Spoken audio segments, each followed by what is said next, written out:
হুসাইন দনুজনে লেখক। দনু ভাই যখন লেখা শেষ করার পরে মার সামনে গিয়ে হুসাইনে বলেন, মা বলো তো কার লেখা সুন্দর? আমার লেখা সুন্দর। হুসাইন জানাইন আমার লেখা সুন্দর। হাসান জানাইন আমার লেখা সুন্দর। একজন আর একজনের প্রতিযোগিতা আরম্ভ হয়ে গেল। মার কাছে গেলাম, মা দেখো না আমার লেখা সুন্দর না ভাইজানের লেখা সুন্দর? সুবহানাল্লাহ। আপনি এখন হযরত ফাতিমার মনে মনে ধারণা হইল, যদি হাসানের লেখা সুন্দর তাহলে দুঃখ লাগবো কার? হুসাইনের। আর যদি হুসাইনের লেখা সুন্দর আমি ঘোষণা দিই তাহলে হাসানের মনে একটা আঘাত আইব, আইবই না? না, এই কথাটা এখানে সিম্পল, কথাটা এখানে আল্লাহর নবীর নামাজ দুজন। মা এবার বললেন, বাবা আমার দ্বারা সম্ভব নয়, এই ফয়সালা যদি শুনতে হয় চলে যাও তোমাদের বাবা আলীর কাছে চলে যাও। দুজন যখন চলে গেলেন আবার আলীর কাছে, আলী যখন আবার সামনে নিলেন মনে মনে ভাবলেন, যদি হাসানের লেখা সুন্দর বলি হুসাইনের মনে একটু আঘাত লাগবে, আর হুসাইনের লেখা সুন্দর বললে হাসানের মনের মধ্যে একটু আঘাত লাগবে। তিনিও মনে মনে ভাবলেন, আমার দ্বারাও তো সেই ফয়সালা দেওয়া আজকে সম্ভব নয়। সুবহানাল্লাহ। আমার দ্বারা এই ফয়সালা দেওয়া সম্ভব নয়। ও যুবক বন্ধুরা খুব শোনো, মনোযোগ দিয়ে। বর্তমান সময়ের মধ্যে ইসলামের মধ্যে কিছু কুসংস্কার এমনভাবে আরম্ভ হওয়ার আক্ষেপজনক বিষয়।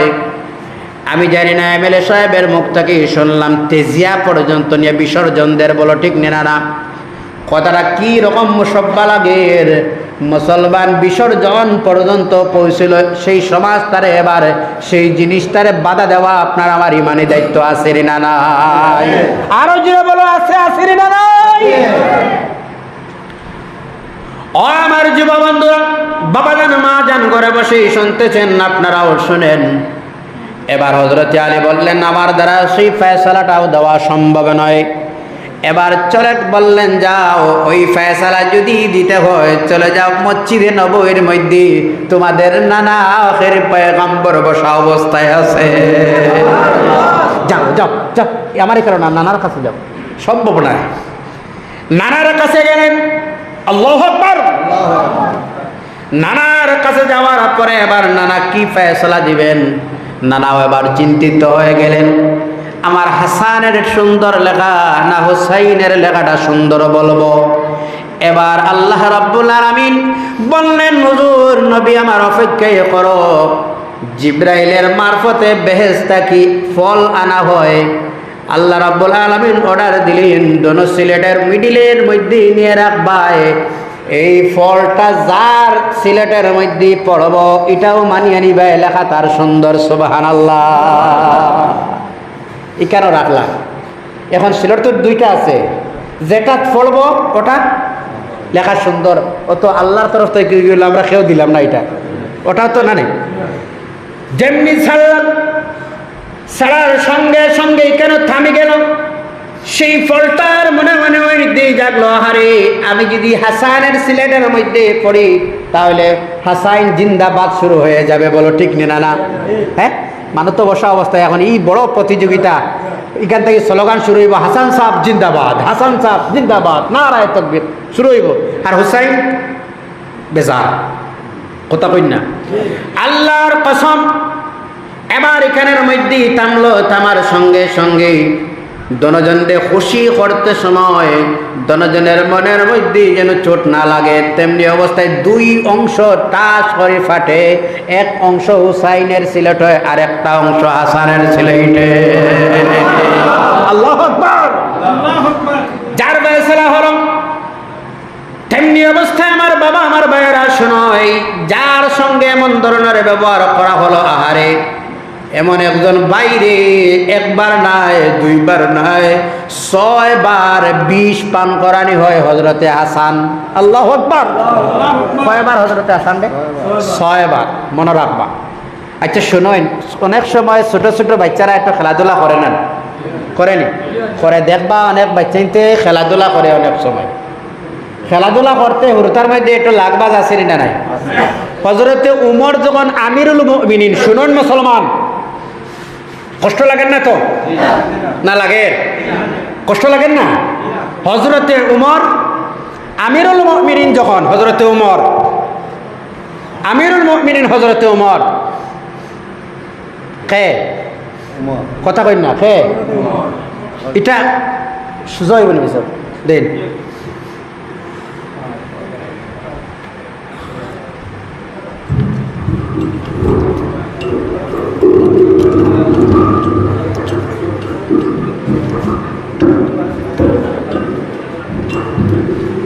বাস। আমি দাঁড়াইয়া ওয়াজ করার আদত নাই, কিন্তু আজকে বোধ হয় খালি দাঁড়াইতাম। আমার কোনো রেকর্ড আছে দাঁড়াইয়া নাই, আদত নাই। আজকে মানেন না যেমন আর হ্যাঁ অসুবিধা নেই আপনারা।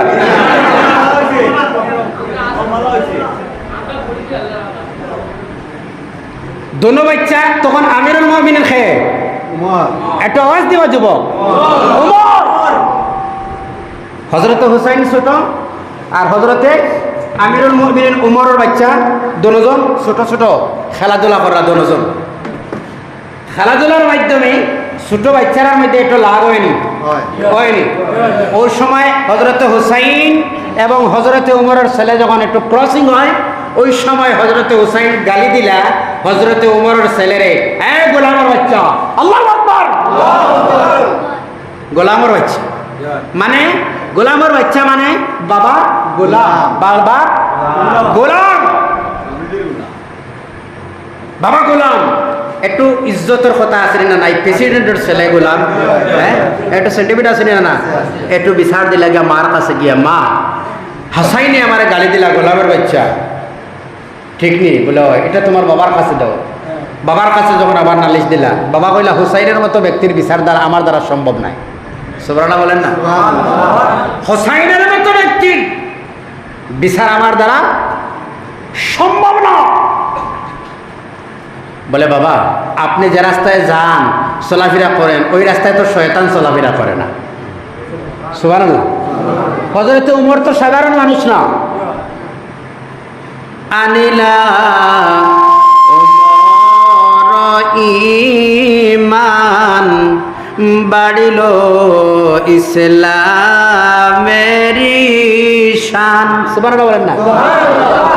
হযরতে উমরে যখন ঈমান আনার পরে বললেন, হুজুর আজ থেকে আর গোপনে নয় প্রকাশ্য ইসলামের দাওয়াত চলবে। সুবহানাল্লাহ। আজ থেকে আর বসা অবস্থায় নাই, চুপে চুপে গোপনে গোপনে নয়।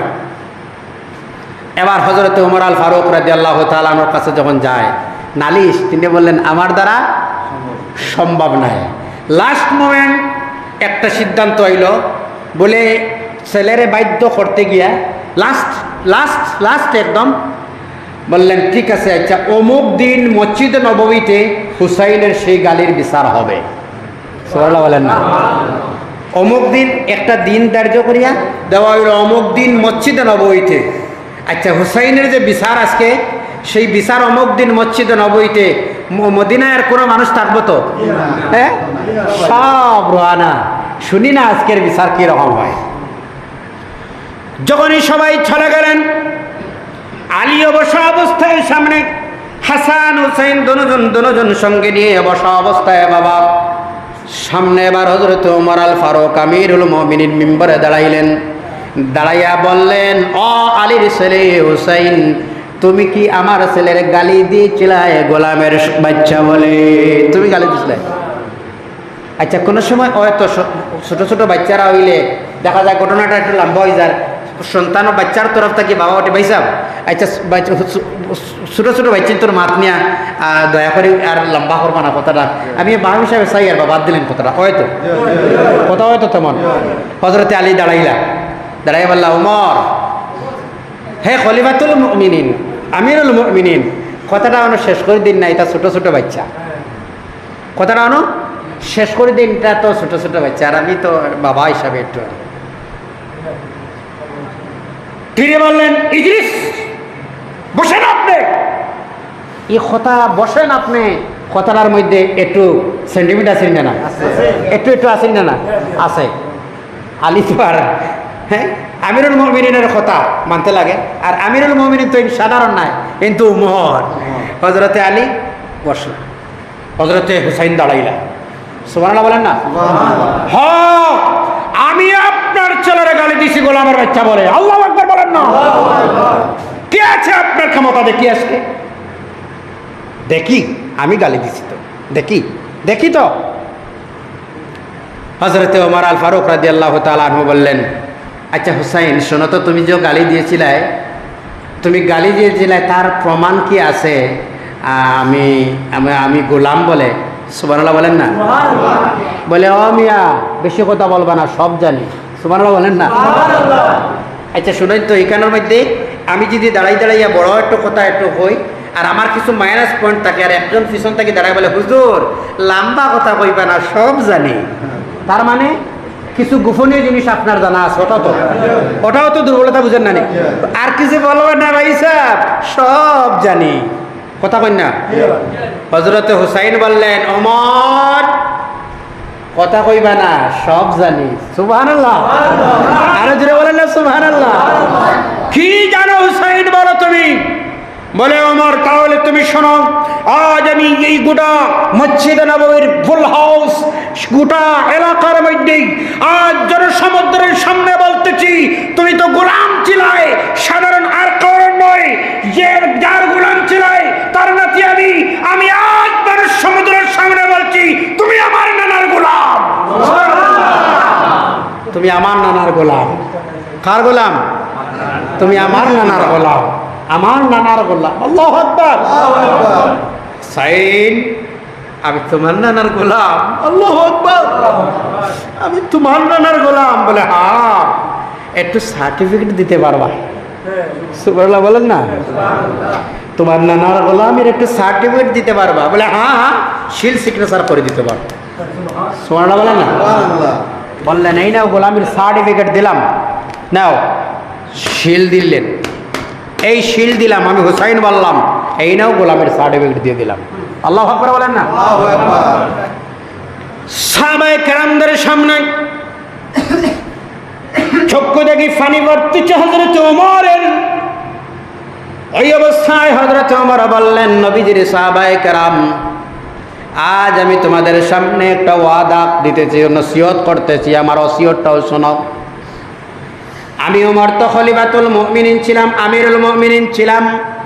কি অবস্থায় মরণ হবে, আর মরণের পরে আমার কবরের জীবন, হাসরের জিন্দেগিটা কিভাবে হবে আমি তো জানি না। আজকে আমার আর সেই চিন্তাই সরে গেল।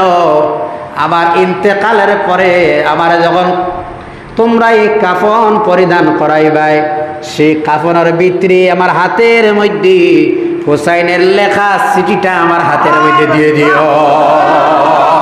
জোরে বলো না সুবহানাল্লাহ। নারে তাকবীর, নারে রিসালাত। এই চিঠিটা আমার হাতে দিয়ে দিও। আল্লাহু আকবার। এই সিঁড়িটা যখন নিয়ে আমি চলে যাব, কবরের মধ্যে যখন ফেরেশতারা প্রশ্ন করবে, ও হুসাইন, ও বান্দা, বলে তোমার রব্বুক মাদ্দিনুকুম তাকুলু বিহাক্কি হাযার রাজুল।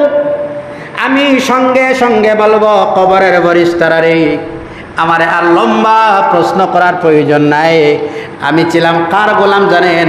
আমি আর কোনো পরিচয় জানি না, আমি নবীজির গোলাম। জোরে বলেন ও হুসাইন, ও মসজিদে নববীর সাহাবায়ে কেরাম, আমার সামনে দিও। বলে, আমি ওই নেও গোলাম, সেটা আমার দাবি নয়, নবীজির খলিজার টুকরা। হুসাইন বললেন, নবী নবীজির গোলাম, এই নেও গোলামের সার্টিফিকেট। আমার একটা সাহস হয়ে গেছে। আল্লাহু আকবার। আর জোরে বলেন না আল্লাহু আকবার। কষ্ট লাগেননি? কষ্ট লাগেননি? আর যদি মুহররম পালিত হয়, রোজার মাধ্যমে হবে, মুহররম পালিত যদি হয় ওয়াজের মাধ্যমে হবে, মুহররম পালিত যদি হয় ইবাদতের মাধ্যমে হবে, লাঠি খেলার মাধ্যমে মরম হবে না। কষ্ট লাগে আপনারা? আরো জোরে বলেন, লাগে? আমি সেই কথাটারে কোনো হামলা দিয়া রায় দুই হাত জোড়ো করে বলছি, ইসলামে যেগুলা জিনিস নাই সেগুলা জিনিস আমরা যেন বর্জন করি। ঠিক আছে না? আপনারা কোনো অসুবিধা হবে? আর যুবক ভাইদের কাছে আমি একদম পায়দরি অনুরোধ করি, আল্লাহকে ওয়াস্তে ভাইজান, এটা কিন্তু হুসাইনের পক্ষে নাই, হুসাইনের বিপক্ষে হয়ে যায়। আর বিসর্জন পর্যন্ত পৌঁছে গেছে। তার মানে আর অবস্থা কাহি তার মানে মান তাসাব্বাহা বিকাউমিন ফাহুয়া মিনহু। কথাটা হইছে যে যে দলের লগে মুসব্বা রাখে সে তো ওই দলের অন্তর্ভুক্ত যদি হয়ে যায়। আমার ভাই আপনি, আমার কলিজার টুকরা আপনি, আপনি কি খারাপ কাজ করবেন? আমি কি বাধা দিব না? আমি আপনার হাতে ধরি, পায়ে ধরি, আপনারা বাধা দিব। কথাটা কালার দিবে না আপনারা, কিন্তু আবার মিডিয়া ভাই যারা আছে এখানে হেডলাইনও নিয়ে এটা কালার দিবে না, কারণ মিডিয়া অনেক কিছু ফ্লাশ করে, কোনো সময় লাইনে হয়, কোনো সময় বেলাইনে হয়। আমি কথাটারে কিন্তু দুইটা হাত জোড়ো করি, হাতে পাওয়া ধরি বলছি। কোন হুসাইন সম্পর্কে বসা অবস্থায় আল্লাহর নবী সাল্লাল্লাহু আলাইহি সাল্লাম হযরতে হাসান রাদিয়াল্লাহু তাআলা আনহু বড় ভাই ছিলেন। জানেন আপনারা, কারবালার ইতিহাস এমন কোন পাষাণ দিলালা মানুষ নাই যে মানুষের শুনছে আর চোখ থেকে পানি বাইর হইছে না। জানেন আপনারা হুসাইনের হাসানের সঙ্গে কি ধরনের ব্যবহার হয়েছিল? হযরতে হাসানের সঙ্গে, হযরতে হাসান ছিলেন বড় ভাই। এখন তো আমিরে মুআবিয়া রাদিয়াল্লাহু তাআলা আনহুর পরে খেলাফতি যারা দিতে লাগবে তিনি হচ্ছেন হযরতে হাসান। কারা দিতে লাগবে খেলাফতি? শোনেন, করবলায় শিখায় ন্যায় প্রতিষ্ঠিত করো, অন্যায়ের দূর করো, ওটা শিখায় না ইমাম সাহেব? না আর কোনো কিছু শিখায়? যার জন্য বলা হয় ইসলাম জিন্দা হতা হে আর কারবালা কে বাদ। সুবহানাল্লাহ বলেন না?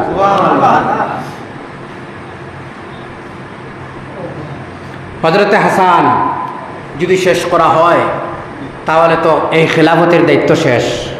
কথা কই না? শেষ তো।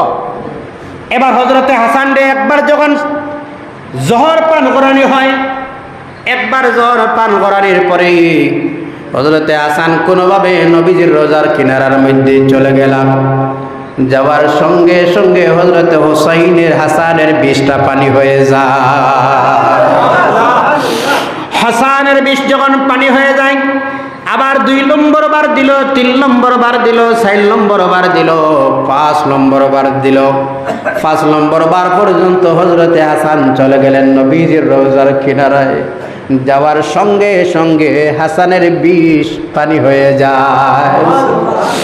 এরা আবার মিটিং করে নিল, কোনোভাবে যদি হাসান রোজার কিনারায় চলে যান তাহলে সুস্থ হয়ে যান, এমনিভাবে পান করানি হোক যেন মানুষ উঠাইয়া দাঁড়ানি সম্ভব না হয়, তেমনি একটা ব্যবস্থা করা হোক।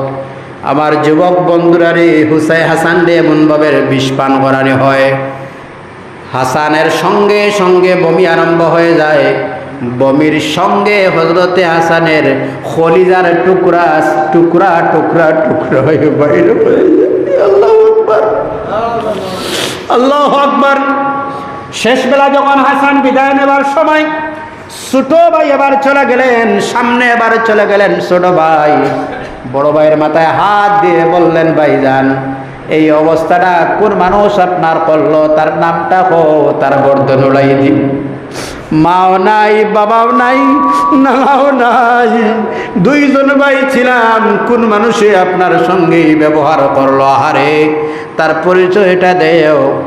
কোন সময় একটা কথায় হযরতে হাসানের স্ত্রী জুবাইদা 20 পান করেছেন, কথা ওটা না, এটা শিওর না, এটা মনে আনবে না।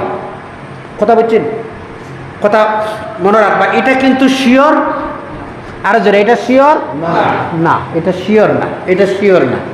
হযরতে হাসানে যখন হুসাইনে যখন দাবি করলা আপনারা এই কাজটা কে করছে, তার নামটা কইন। হযরতে হুসাইনের জবাব দিছেন, হাসানের জবাব দিছেন না, এটা আমি জানি না। না জানিয়ে যদি একজনের কথা কই, বাইসাবের কথা, ঘটনা কারি যদি আরেকজন হয়, তো দোষী আরেকজন হয়, কিয়ামতের দিন তো আমি এর কাছে জবাব দেওয়া কঠিন। কথা ঠিক নেই।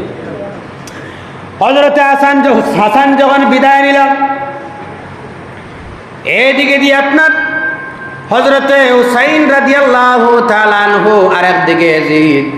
হযরতে হুসাইন যেমন ছিলেন তেমন জাহিরিভাবে ইয়াজিদও ছিল, মাথায় টুপি, মুখে দাড়ি, এবার নমাজিও ছিল।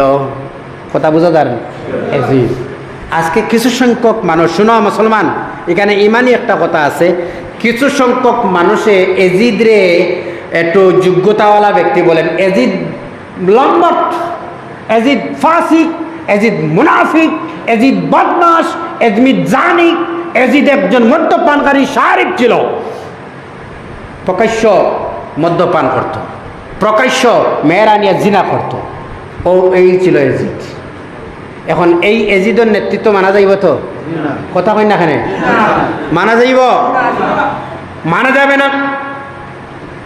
এজিদ যখন, এবার আমি সংক্ষিপ্তভাবে কারবালার আলোচনা পরে হবে, এখানে আমি লম্বা নয়, এখানে আমি শেষ করে দিচ্ছি, বেশি লম্বা নাই, সংক্ষিপ্তভাবে বলতেছি।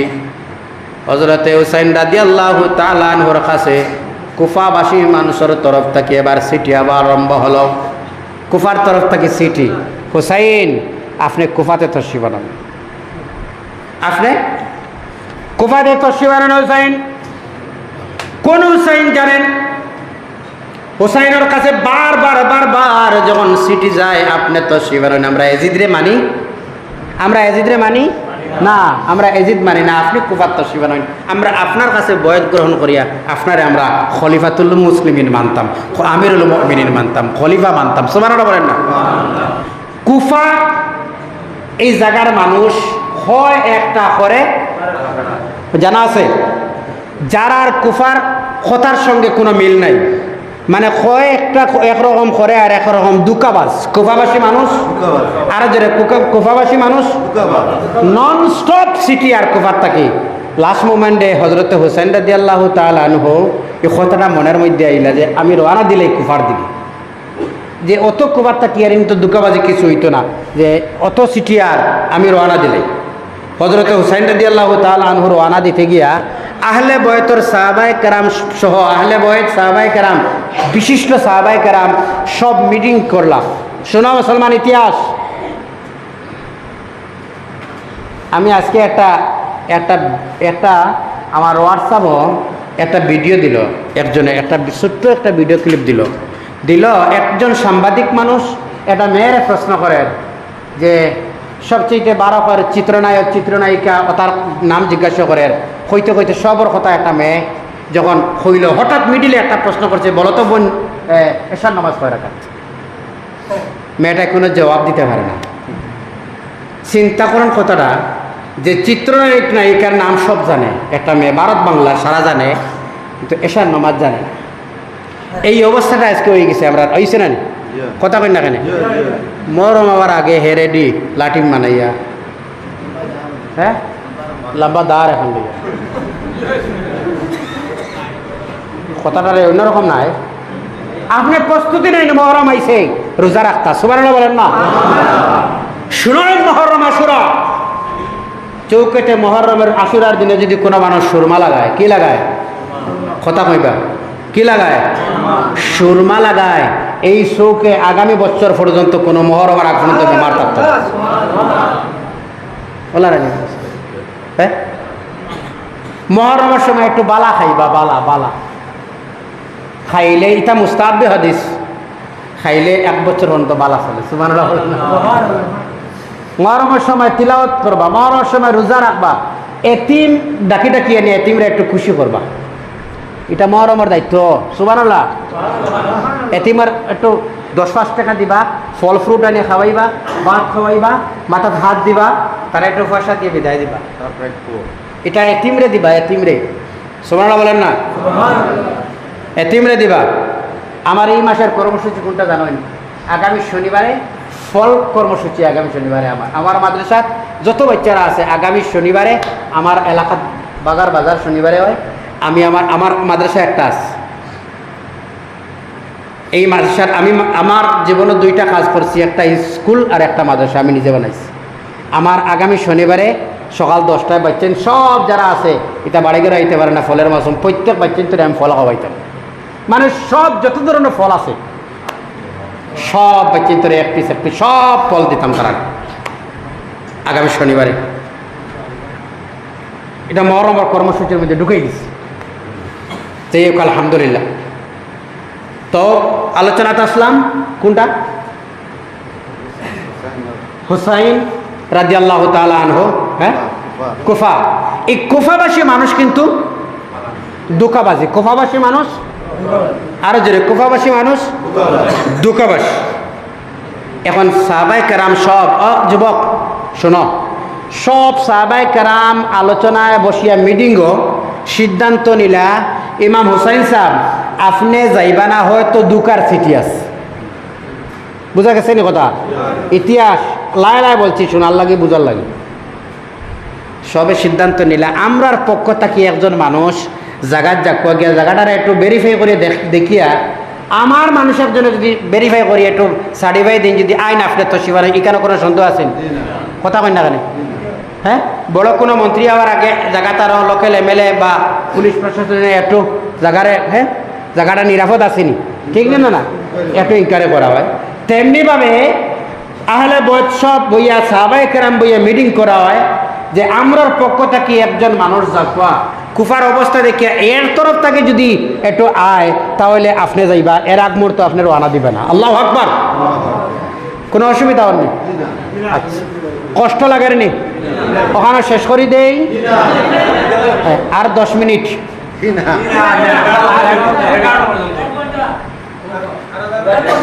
আচ্ছা শুনুন, আমরা না গরম লাগে, গরম লাগে, গরম ফাঁকতা হোক, গরম লাগে আর মানুষ বেশি দেখা যায়, ঠিক আছে? আচ্ছা যাক, আইত রাইত আলহামদুলিল্লাহ আইবা আর আইবা। তখন সিদ্ধান্ত নেওয়া হইল কোনটা? জি, সিদ্ধান্ত নেওয়া হয় আমরার পক্ষ থেকে একজন তশরিফ নেকুয়া, সব সিলেক্টেড করা হয় একজন। হ্যাঁ যাকো না কে যাইতা খারিসা পাইছেন মনে হয়, যাকো যাকো খারিসা যত আগে আইবা তো আমি নিরাপদ।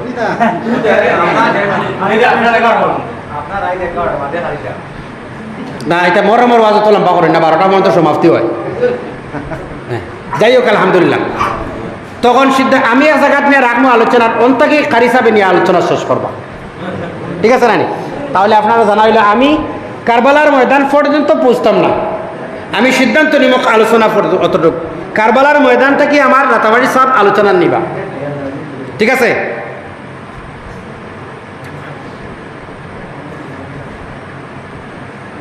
সিদ্ধান্ত করা হয় আমরার পক্ষ থাকিয়া একজন মানুষে গিয়ে জায়গার পুরো ভেরিফাই করে জায়গাটা যখন দেওয়া হয় দেখার লাগিয়ে জায়গা শোনার লাগিয়ে একটু কনসাস মানুষের প্রয়োজন আছে, আসেন না? একজন বুঝদার মানুষ, এত শিয়ান একটু বিবেকদার মানুষের প্রয়োজন আছে। সবাই সিদ্ধান্ত দিলা আপনি গেলে ভালো হইব মুসলিম বিন আকিল, সুবহানাল্লাহ বলেন না? কার সিদ্ধান্ত নেওয়া হয়? কার কথার সিদ্ধান্ত নেওয়া হয়? ও নাম শুনুন না, মুসলিম বিন, আরো জোরে মুসলিম বিন। ও যুবক, কারবালার ইতিহাস মনে রাখো, কারে নেওয়া হয়? মুসলিম বিন, আরো জোরে মুসলিম বিন, আরো জোরে মুসলিম বিন আকিল, মনে রাখবা। সিদ্ধান্ত দেওয়া হয় আপনি তশরিফ নিন গিয়া মুসলিম বিন আকিল আসলে একটু শিয়ান মানুষ, বুঝদার মানুষ, যে জায়গাত গেলে জায়গার মহাল অবস্থা যেটা আছে এটা তাড়াতাড়ি বুঝতে পারবা। তাই গেলে একটু মুসলিম বিন আকিল দেওয়া হয়। মুসলিম বিন আকিল যাওয়ার সময়, মুসলিম বিন আকিল যাওয়ার সময় লগে ছোট ছোট দুইজন বাচ্চা মুসলিম বিন আকিলের, একজন মোহাম্মদ আর একজনের নাম ইব্রাহিম, একজনের নাম আর একজনের নাম ইব্রাহিম। এরা যাওয়ার সময় প্রায় সময় আমরা লোক ধরে নানি আমরা বাচ্চাতে বলে আব্বা আপনার সঙ্গে আমরা যাইতাম। লাস্ট মোমেন্টে বাচ্চারা কোনোভাবে বুঝ দিতে পারল না, ও বাচ্চা লইয়া মুসলিম বিন আকিল, মোহাম্মদ আর ইব্রাহিম, ইব্রাহিম আর মোহাম্মদ দরজন লইয়া মুসলিম বিন আকিল রওনা দিলা কুফার দিকে। কোন দিকে রওনা দিলা? আরো জোরে কোন দিকে? কুফা একটা দেশ না, একটা রাজ্যের নাম কুফা। কুফাত গিয়ে যখন পৌঁছিলা, পৌঁছার সঙ্গে সঙ্গে আমি ওর শেষ করবো কুফাত পৌঁছা আর ইমাম হুসাইনের রওনা আর হন তাকে যুদ্ধ শুরু করবা ইয়া আমার রাতাবাড়ি সাহেব। যুদ্ধ কোন জায়গায়? রাতাবাড়িত। আলহামদুলিল্লাহ। তখন মুসলিম বিন আকিল যখন পৌঁছিলা তখন কুফার রাজ্যপাল, রাজ্যপাল বুঝিত গভর্নর, গভর্নর রাজ্যপাল আসলা, যার নাম আসলো নোমান ইবনু বাশির। নোমান ইবনু বাশির। কথা মনে রাখিও, ইতিহাস ইতিহাস জানি না বলে তো আজকে এই অবস্থা আমরা। হ্যাঁ ইতিহাস জানি না বলে তো কথা বোঝা যায়। কুফা গভর্নর খে নোমান ইবনু, যুবক এটা নাম রোয়াও বালা, নোমান ইবনু বাশির কুফার গভর্নরের নাম। আর বসরার গভর্নরের নাম আসলো উবাইদুল্লাহ ইবনে জিয়াদ। উবাইদুল্লাহ ইবনে জিয়াদ। এখন মুসলিম বিন আকিল যখন কুফাত তশরিফ নিলা, যাওয়ার লগে লগে দেখা যায় কুফার মানুষ মুসলিম বিন আকিলর পিছনে দৌড় আরম্ভ করছে। সুবহানাল্লাহ। সম্পূর্ণ ওয়াজটি শোনার জন্য আপনাকে অনেক অনেক ধন্যবাদ। আল্লাহ তাবারাকা ওয়া তাআলা আমরা প্রত্যেকের যেন এই কথাগুলোর উপর আমল করার তৌফিক দান করেন। আমিন। আসসালামু আলাইকুম। ধন্যবাদ।